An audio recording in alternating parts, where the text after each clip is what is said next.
vous présente la Bugatti Tourbillon, notre nouvelle venue, le début d'un nouveau chapitre pour Bugatti, car cette voiture est complètement nouvelle. On a développé un nouveau châssis, un nouveau moteur, un nouveau système hybride, et c'est vraiment une révolution pour nous parce qu'un nouveau projet de ce niveau, ça arrive tous les 20 ans chez Bugatti, et c'est vraiment aujourd'hui qu'on le présente. Donc, la Bugatti Tourbillon est l'essence même de l'amalgame entre la Type 35 pour la performance, la Royale au niveau du luxe et la Bugatti Atlantique pour tout ce qui est élégance. Donc on voit très bien au niveau des proportions et au niveau du design qu'on reprend les lignes de design de l'ADN de Bugatti avec le fer à cheval, la ligne centrale qui est fonctionnelle, donc on la voit au début au niveau du capot, ça continue avec l'essuie-glace. Sur le dessus avec l'arête en aluminium. Derrière, vous avez également le troisième feu de stop qui est vraiment fonctionnel. Et également les arêtes sur le côté qu'on avait sur la Veyron, sur la Chiron et sur toutes les anciennes Bugatti. Donc on a vraiment l'ADN du design Bugatti qui est là. L'évolution vis-à-vis de la Chiron, comme je vous le disais, c'est un nouveau châssis. Donc on a développé un tout nouveau moteur, un V16. Un V16 avec 1001 chevaux. Donc 1001 chevaux thermiques associés à 800 chevaux électriques qui sont là grâce à 2 moteurs à l'avant plus un moteur à l'arrière en électrique et bien sûr au niveau central notre V16. On ne parle plus de W16, on n'a plus de turbo. Pourquoi? Parce qu'on a assemblé vraiment le meilleur de deux mondes, le monde électrique et le monde thermique. À bas régime, vous avez les 800 chevaux purement électriques qui sont là pour donner du couple et après vous avez le V16 qui est là aussi pour l'émotion, pour le son, pour la belle musique d'un moteur atmosphérique qui monte à plus de 9000 tours. Et là, c'est vraiment des grandes sensations de conduite.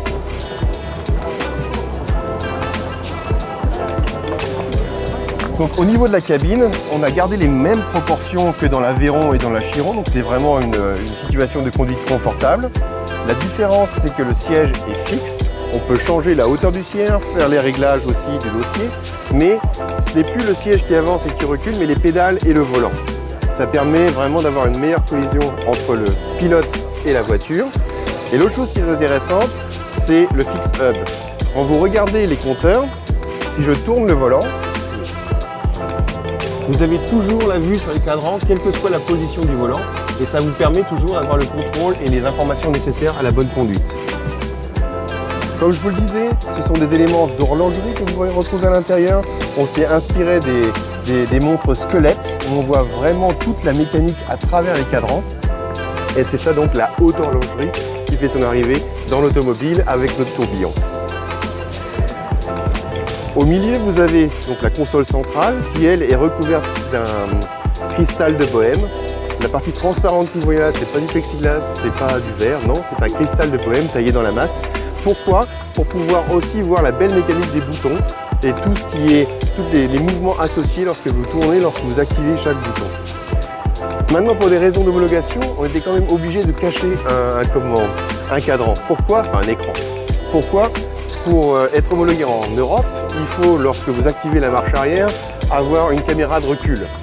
Et là, vous allez voir au milieu de la console centrale, la petite plaque avec le EB dessus, au-dessus du bouton de réglage de volume du haut-parleur.